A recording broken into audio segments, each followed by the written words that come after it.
Al via la quarta edizione di Galileo Festival, una kermesse innovativa che vede numerosi protagonisti.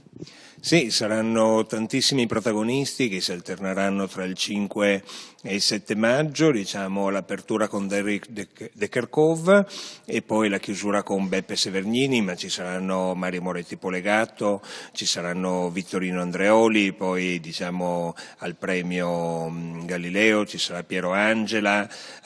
Eliana Liotta a parlare della dieta smart food e dei cibi intelligenti e tantissimi giovani, nonché un villaggio dell'innovazione in pieno centro, qui di fronte al Palazzo del Bo, vicino al Pedrocchi, dove i cittadini potranno vedere tutto quello che di innovativo viene fatto dall'università, dalle start-up e da tanti altri giovani. Gli imprenditori e i consulenti potranno trovare occasioni di incontro per informarsi su come sta cambiando la nostra vita, dalle banche che diventano sempre più tecnologiche, alla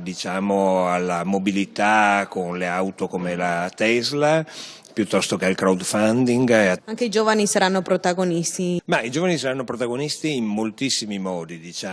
sia raccontando le loro esperienze e le cose che fanno, alcuni saranno anche premiati al premio della Camera di Commercio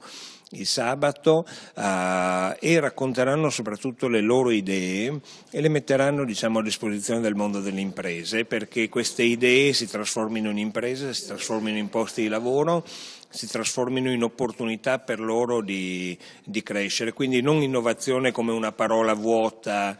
come spesso si sente dire, ma qualcosa di molto concreto